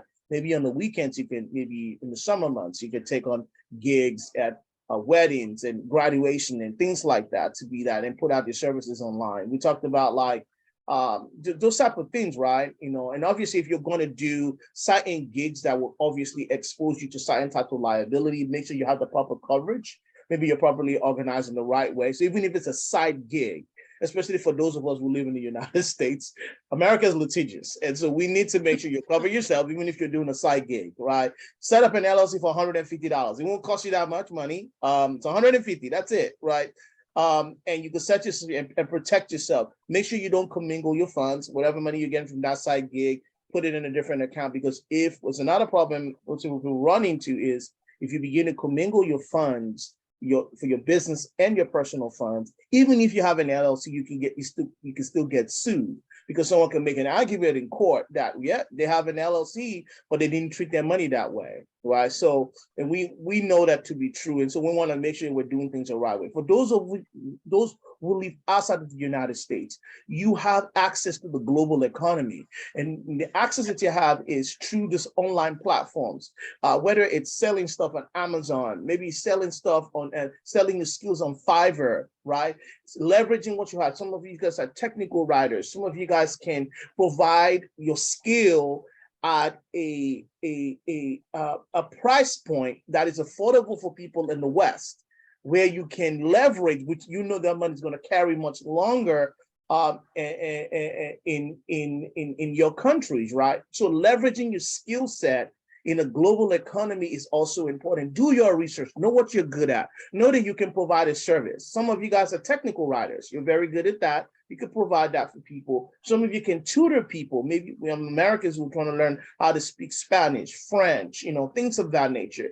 Like if you charge someone in America $150 a month for you to teach them how to speak French or Spanish, for instance, that might not, $150 is still $150, but compared to someone in a different country, $150 that comes to you every month could be significant, right? It could be significant enough for someone in the West, so I can afford that in my budget to give to someone to teach me how to speak. So understand how to leverage the global economy to your advantage, understanding your skill set, your passion, right? Because you don't want to put yourself out there with low expertise. You don't know what you're doing. You're just out here just doing whatever, right? And that's important as well. And leveraging that in a way that makes sense for us, and looking for that is going to be very helpful, because sometimes maybe the side gig, as we say, the micro business can become a full-time business. Maybe in that passion of like, man, I can go full-time with this. Maybe I can consult. Maybe I can do this. Maybe I can do that. And those are very important things for us. So wherever you are in that journey, as Tameka said, like you have to kind of evaluate that for yourself. But I think there's opportunities out there in a global economy where we have the internet, where back in the day we didn't have that. Like the certain things you couldn't do, you couldn't work from home. I know people getting right now. I had a friend who recently just got into, he was struggling as a music teacher. You know what he did, Tameka? He went back to school. He did a boot camp thing and became a computer programmer. Did this boot camp. So like, if you heard about them, for 6 months, out making like $90,000 a year in this. And people are also doing this internationally as well, because IT jobs at times, you don't need to leave. You can work remotely. You don't need to leave your house. You don't have to leave. You don't have to leave Nigeria. You don't have to leave India. You don't have to leave Argentina, Chile. You could do it from where you live and still kind of be able to gain the same amount of dollars, or maybe pounds or euros, and command the same in your own economy, which can go a long way. So no, I mean, thank you so much for that. I have one more question for you before I'll ask you, just kind of help us wrap up. This has been good. I don't know about you guys, but this has been really good to me. You've been giving us a lot of stuff. I wrote a lot of things down. I think that it's so important to help us in terms of how we're putting this information out in front of people, right? For those who are business owners, and I think you mentioned this earlier, but I just want to kind of speak to the business community again. What are 3 things? Just 3 things, like a church, like the church, like 3 things, 3 things. The power of 3, power of 3. What are 3 things business owners can do to be more financially resilient in 2023 and beyond? Like I said, personal finances in order. Okay. Educating yourself, meaning understanding that difference between the micro business and establishing yourself as a business, and paying attention to the market. Do your market research, right? You can't run a business and not know who your competition is, what they're selling their product for. How is the market reacting, right? Because there's a lot of things out there that were once upon a time popular and now they're not. So you want to know that when you're going into the marketplace, that what you're going to be selling is not just going to be a flash in the pan, right? That you understand who your client is going to be, how you're going to set your price point, and having that savvy or understanding who to engage to buy it from, right? That person who can navigate through your social media presence and do any technical or ad writing. Like having those people in place to do those things will help your business to grow exponentially more than if you just kind of ground it out trying to wear all of the hats when that's not necessarily your expertise. There's a reason why teams matter, right? So you want to, even if you're just a sole proprietor or a single member LLC, who's going to be on your team? That doesn't necessarily mean a full-time employee, right? But who's going to mentor you? Who do you know that's been out there and has been successful, not even necessarily in your business, but they understand the nuances of being a small business owner? And then really, who can you lean into helping you, whether you pay them or not? I think is a huge component of the small business space. No, that's definitely huge. What would you say to anyone here today that is asking themselves, I want to continue to be generous as a Christian or as a person of faith, but how do I balance that in a way that I can still be financially resilient in my life? A great question. I would say that there have been times in my life where I probably had a few dollars in my bank account, right? So I didn't necessarily have the financial capacity to give money, but I have the capacity to give time, which I think is, important as well, right? So if you can't help someone, or if you don't have it set where you can give to an organization, just know your time to an organization is valuable too. I actually have and not that I do it for awards, but I accidentally wound up with awards for the volunteer hours that I give, right? But it's just I'm so drawn to that, right? And when you volunteer, you go wanting to help other people, but you can't help to feel good after doing it, even though that's not why you started out, right? But knowing that, and just some of the organizations that I've helped with, Habitat for Humanity, they do a great job of helping families get into homes, right? And then when you go, and you show up, and usually the house is down to the studs, and you're going to be doing things like drywall, things you might not even know how to do, but they're so great at teaching you how to do it, and signing your name on a stud in the house, and one day driving by and seeing the family living there. That's the same as if I gave someone $50, right? Like, so it doesn't have to always be, if your finances are in distress, and even biblically it allows for that, right? That's why when in church we have, the poor saints offering versus people who are in a space where they feel they can tithe. So it's not a judgment thing. Don't judge yourself. You can still give even if it's not money. You're on mute again, Shay. No, that's a very great point that you make there.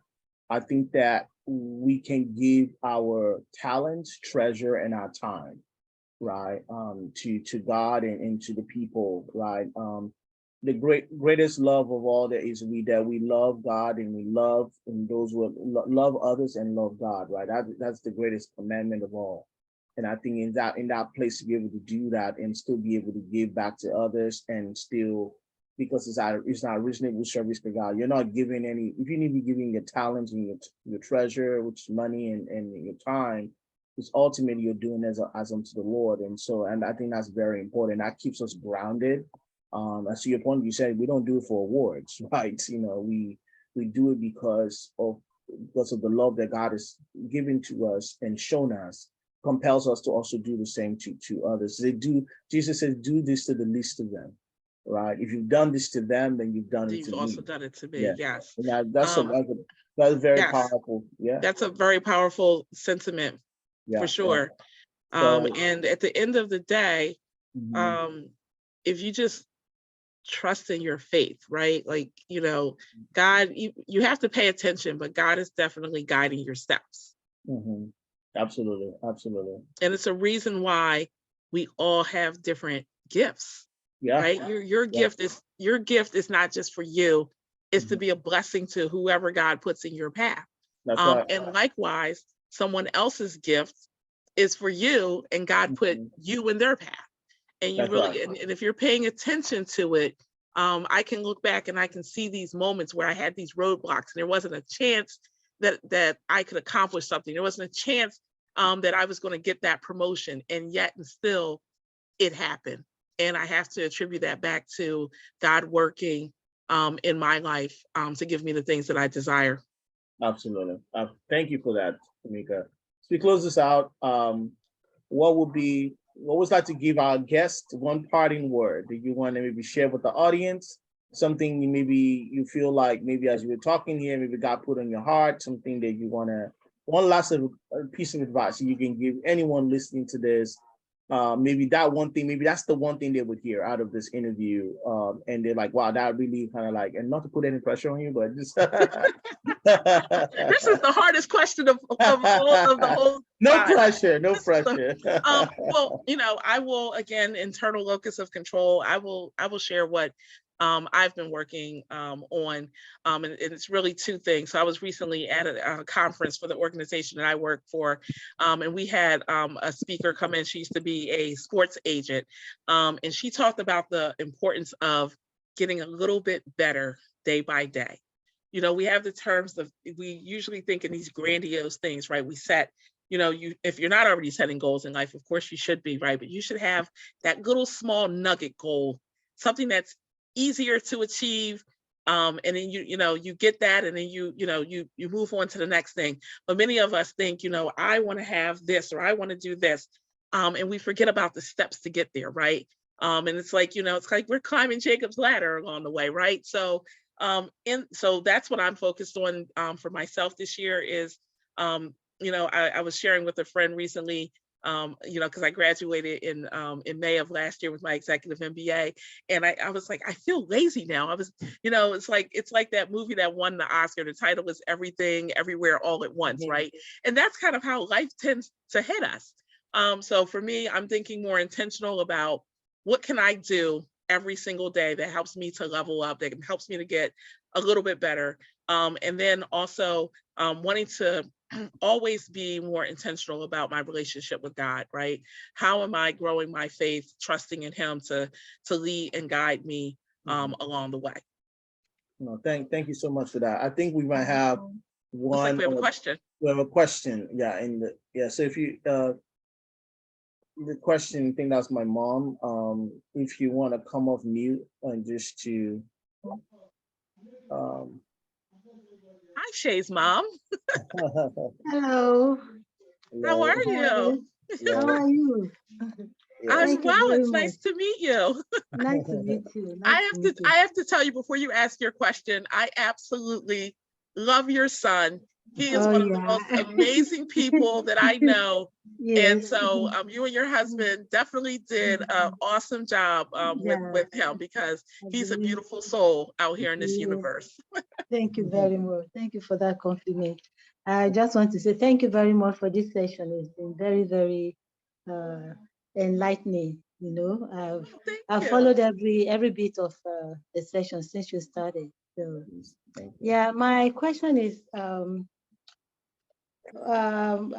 retired, and this is about the 7th year, and my retirement investment will be maturing next year. So I don't know. I'm still thinking, what should I do? Reinvest, or what do you think I should do? Do you have a financial planner in your life other than Shay? No, no, just other than the what do you call it? The bank assigned a person to you. financial, Do you have a person. relationship with that person, or do they only just check in from time to time? Just nothing personal. Nothing personal. Okay, so since you don't have anything personal, I would use this as an opportunity to look at what your options are, right? And so since that person hasn't made an effort to really build a relationship with you as they should, right? To truly know, and I do know you have a husband, so collectively, you know, life expectancy is the highest it's ever been, right? So you want to make sure you're protecting that money for your longevity, right? So I would definitely have a few different conversations with different financial organizations as to what you should do, and then look through those different plans, right? Because you're going to get different things. You're going to get people who say, you know, just, oh, you should do bonds, or you should do this, or you should extrapolate it. Like, so you really want to first figure out what the benefit is, right? So there are organizations out there that work in that space where their pay is not just based on their returns, right? Because some of those organizations, people can tend to play fast and loose with someone's money because they're worried about what their benefit is going to be, right? So you want to vet out who, and I'm sure Shay can help you navigate through some of that because he understands that world. And then really just take the time, right? Nothing has to be done overnight in a day. And think through what are your monetary goals, right? Like, what, you know, are you guys planning on traveling? Do you need more money liquid for some goal that you have? And then based off of what you see your retirement years looking like, then you want to make your monetary decision to match that, right? Because you don't want to tie money up and then decide, oh man, I wanted to go take a cruise around the world, but my money is tied up and it'll cost me a bunch of penalties to get it back. Yeah, so you want to like really. Actually, in the I have to now take out money. It's mandatory. RMD, yeah. Oh, so you're required minimum distribution. Oh yeah, okay. I have to. So yeah, so you have to take that. Yeah, so you fooled me because you're not old enough to do an RMD. I'll be 73 this year. Yeah. Yeah, wow, that you look amazing. I'm gonna need to get that skincare routine. But so ultimately, for those of us who are on the line and aren't in the States, that required minimum distribution means that when you turn 72 and a half, you are forced to start taking money out of retirement. There are things that you can do You can, now that the market interest rates are a little bit higher, there are CDs that you can look into, where you won't be required to do it. That's probably the more simplistic thing. Many people in your age group are a little reluctant to start dabbling more into the market because your risk tolerance is going to be lower.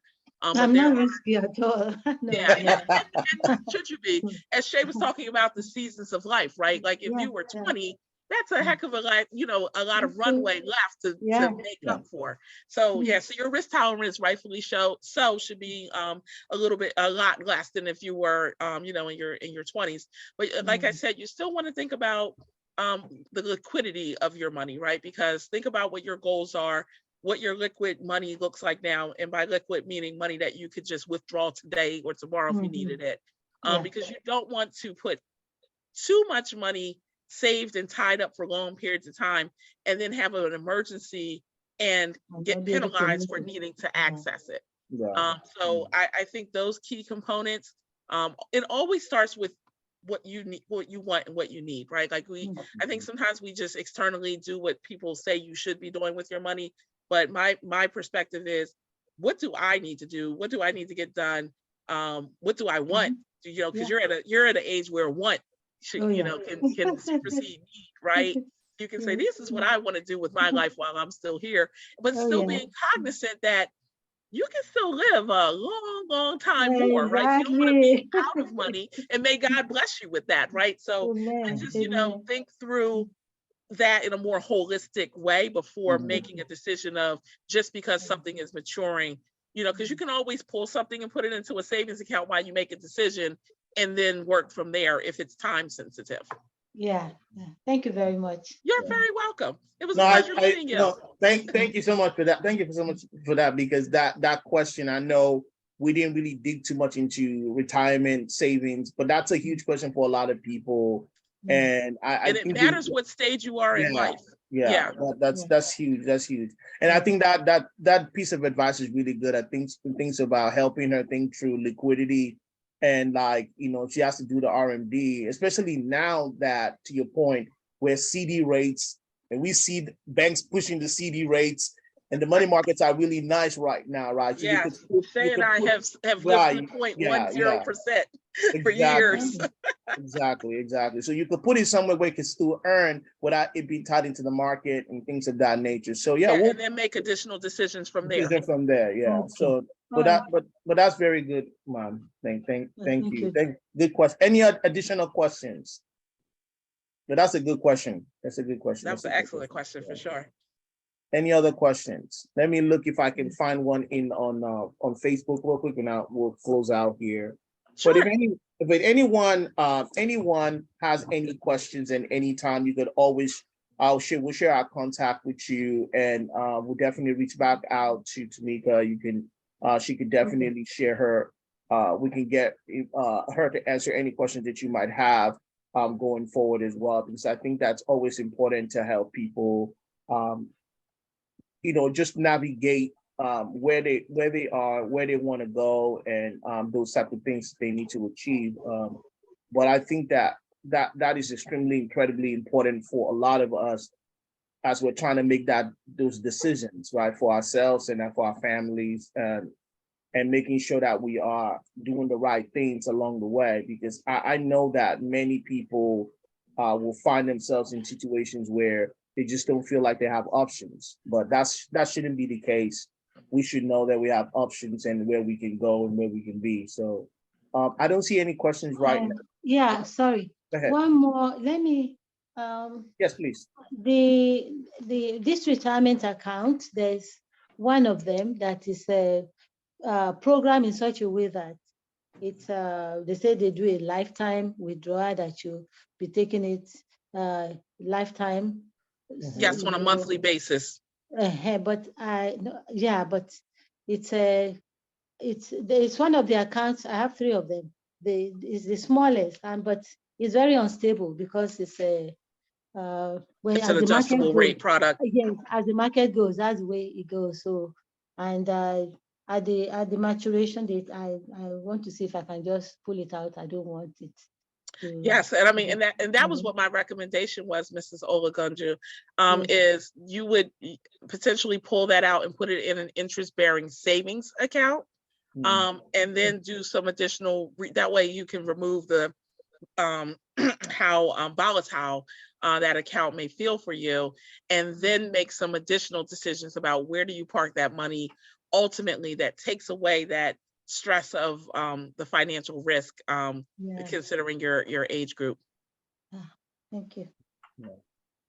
Yeah, no, that's, I think, yeah, I think to Tameka's point is maybe we can look at some CDs and money market Yeah. for you that you Okay. can put, and because now that it's favorable, Yes. there are better rates out there, and I know everybody's pushing that from Bank of America to Chase and to, you know, name it, whatever bank, Wells Fargo, they all have some Yeah, they all have product in something that, going yeah, on now. something in that space. Uh, Yeah, but if so I the put it, positive out of the higher lending is, you know, higher savings rate. So That's right. you're at a point in your life where you can take advantage of that. but if I pull it out now, everything, and put it in another type of account, will I be held liable by the tax for tax purposes? Or if it's in the new account, I won't be taxed. If I pull it out from where it is now, and then say I'm pulling it into another whatever you guys are talking about, CD or so. So like she's saying, like, would the How- RMD would that generate, would she be responsible for like tax, you know, would that be an income tax issue, or is that, would just be looked at as just her RMD that she has to just put into a specific, I mean. So I would defer that question to a tax professional, because depending on where you live, the rules are different, depending on the you know, the type of account, how that was set up, the parameters, the initial parameters. But that is definitely a great question to ask a tax professional before deciding what you want to do. Yeah. And since I don't have any credibility in that regard, Okay. I don't want to guide you to do something incorrect. Okay, thank you. Yeah. So we'll Your get her. accountant will know. Yeah, we'll get her in front of her to ask that question, because I know even if you go to the bank right now and ask them that, they won't No. answer that. They won't because answer they that would either. never, even if they know the answer, we were trained never to answer tax Yeah, questions. the answer is refer to your tax. Tax profession. Yeah. But the reality of it is, you know, especially through the pandemic and the shift in leadership in some, there were sweeping tax changes done under the Trump administration. Okay. And so there's a lot of like nuances and differences. So a tax professional is going to understand how, because they are required by law to educate themselves in that regard. So they'll know the answer. Thank you. You're welcome. Great question, Mom. Great answers, Tameka. Thank you so much for those. And I hope that that's also helpful to some also our listeners as well, as they're considering things around their accounts and retirement accounts and things of that nature. Because again, there's always tax liabilities you need to be aware of, or tax consequences that you be aware of, as well as kind of what you want to do in this particular market. But having a conversation with the right people is always very important to help you get to that place. So thank you so much. There's never any shame in seeking out help. Just make sure you seek help from the appropriate people. All right. Very important. All right. So let's I'm going to just want to thank Tameka again for joining us during this time. As we know, we've had great interview, great questions.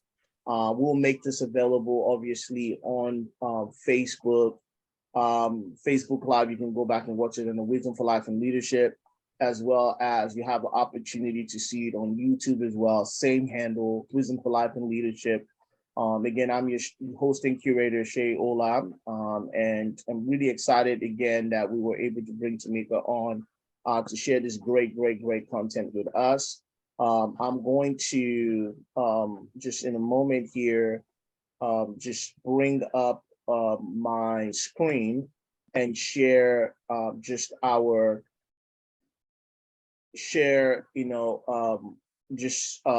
some of our resources and things that we have available to all of you guys.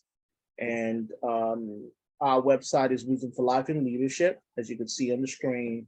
And wisdomforlifeandleadership.com. Email is wisdomforlifeandleadership@gmail.com.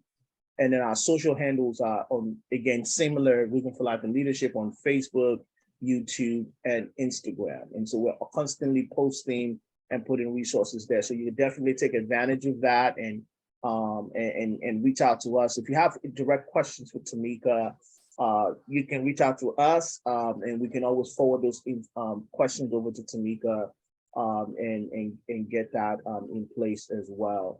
Tameka Bryant, thank you so much, and we really appreciate you for all that you gave to us today. Thank you so much for having me. And we're definitely going to have you back. We're definitely going to have you back, and it's always a joy to have you on. And thank you so much, my friend. We'll see you again. Thank you. Thank you. All right. God bless. God bless you too. Bye-bye. Bye. Bye. All right.